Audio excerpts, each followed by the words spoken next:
तो यदि दो राशियां मान लीजिए हों, दो राशियां a और b हो, तो इनका समांतर माध्य अर्थमेटिक मीन अंग्रेजी में इसको कहते हैं, तो बराबर होता है a + b/2। इस फार्मूला का हम उपयोग करते हैं। इस सूत्र पर परीक्षा में बहुत ही इम्पॉर्टेंट 2 नंबर का या 1 नंबर का प्रश्न निश्चित रूप से पूछा जाता है। एक उदाहरण लें, करणी 2 धन 1 और करणी 2 ऋण 1 का समांतर माध्य ज्ञात कीजिए। ये प्रश्न परीक्षा में जैसे आता है, तो हल करने के लिए क्या करना होगा? तो हल करते समय सीधा लिख देंगे समांतर माध्य बराबर करणी 2 धन 1 धन करणी 2 ऋण 1, दोनों को जोड़ते हुए किससे भाग देना है? 2 से। तो +1 -1 कैंसिल हो जाता है। अब √2 + √2 जोड़ेंगे तो 2√2/2 हुआ। फिर 2 कैंसिल कर देंगे तो क्या आ जाएगा?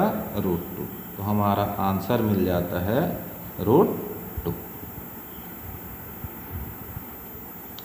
अब एक समांतर माध्य ज्ञात करना तो बहुत आसान है, परंतु यदि एक से अधिक ज्ञात करना हो तो देखेंगे दो राशियों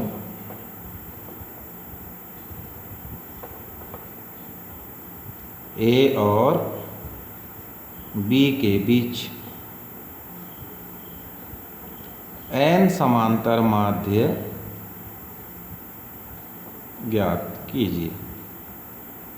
इस प्रकार यदि प्रश्न आए तो हम कैसे हल करते हैं? तो हल, माना a और b के बीच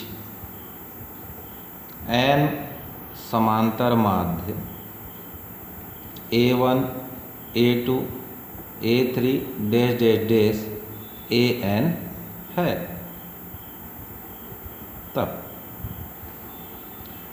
तब क्या होगा?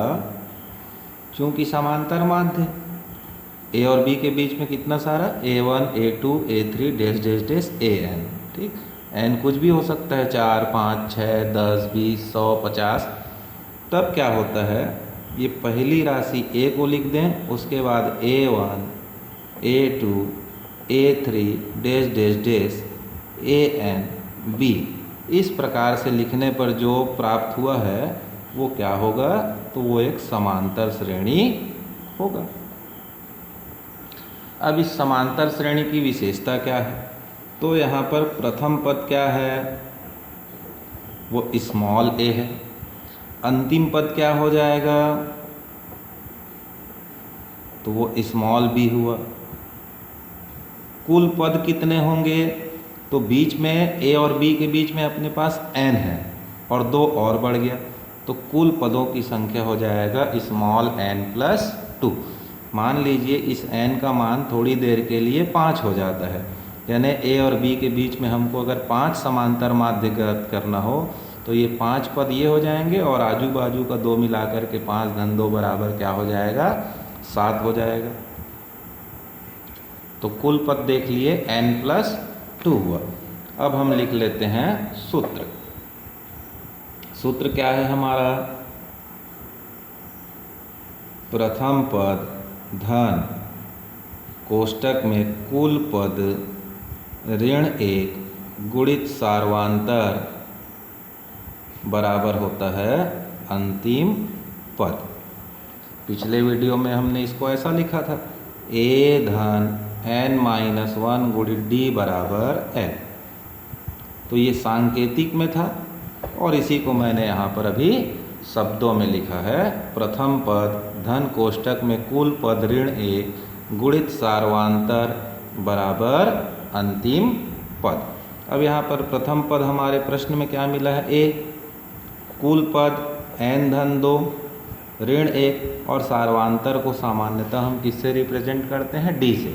इसी मान को अभी निकालना है और अंतिम पद को b बताया गया है। तो इस ब्रैकेट को हल करेंगे तो n 2 - 1 से 1 बचेगा इंटू d हुआ बराबर b, और इस प्लस a को पक्षांतर कर दिए तो इधर जा कर के हो जाएगा -a, तब d बराबर मिलता है b - a/n+1। जैसे ही d का मान मिलेगा तब हम a और b के बीच जितने भी समांतर माध्य हैं बारी बारी से सबको ज्ञात कर सकते हैं। तो पीछे हमने क्या देखा? a, फिर a1 a2, तो एक बार फिर से लिख देता हूँ a1 a2 dash dash dash an b, ऐसा एक समांतर श्रेणी पीछे हमने लिखा है। अब वास्तव में अगर ये समांतर श्रेणी है तो a1 कैसा पद होगा? दूसरा पद होगा, और दूसरा पद हम कैसे लिखेंगे? पहला पद धन d लिखेंगे। फिर दूसरा पद कैसे? a2 दूसरा समांतर माध्य है तो हम a2 को क्या कहेंगे? 1 2 तीसरा पद हुआ तो तीसरे पद को क्या लिखते हैं? a+2d लिख सकते हैं।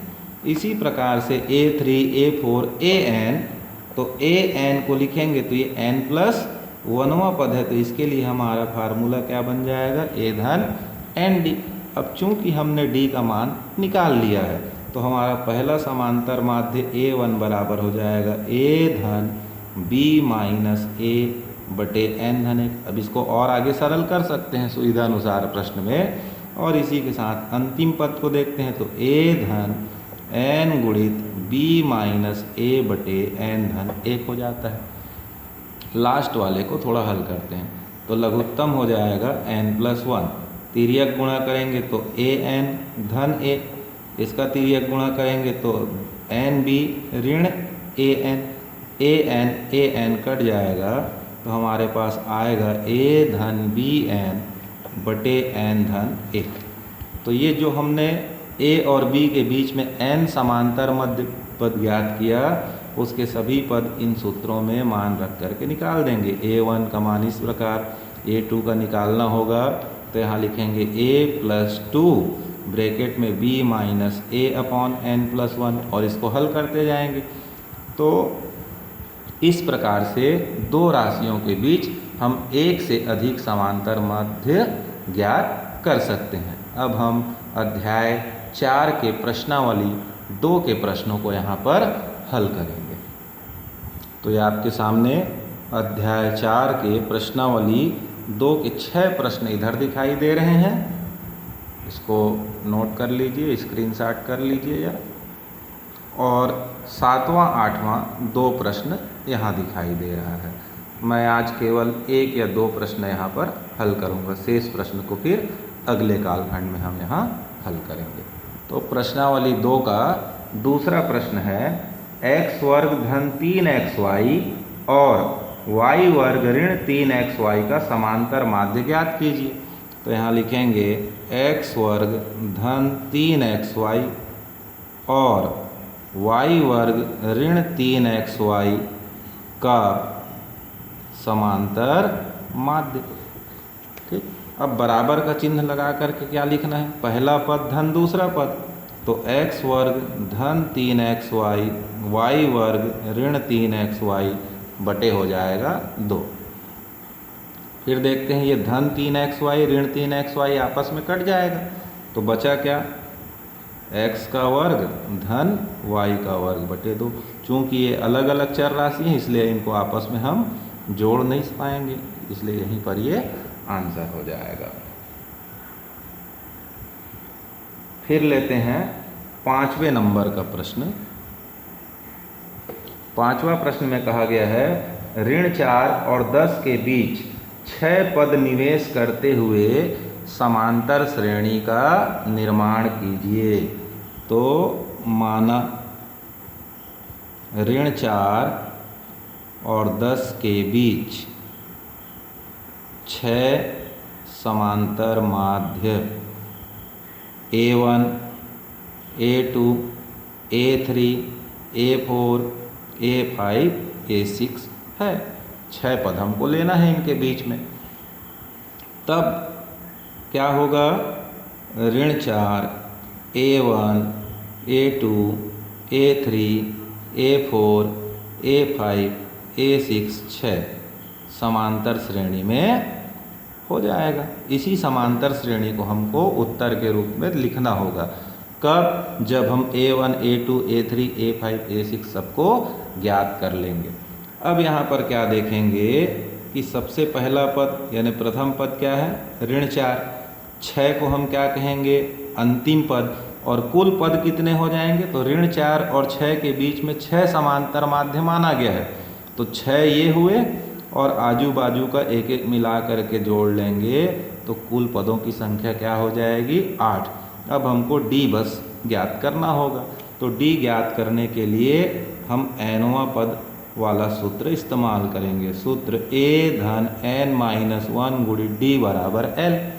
A का मान ऋण 4, n का मान 8 ऋण 1 गुणित D और L की जगह क्या भरेंगे, 6।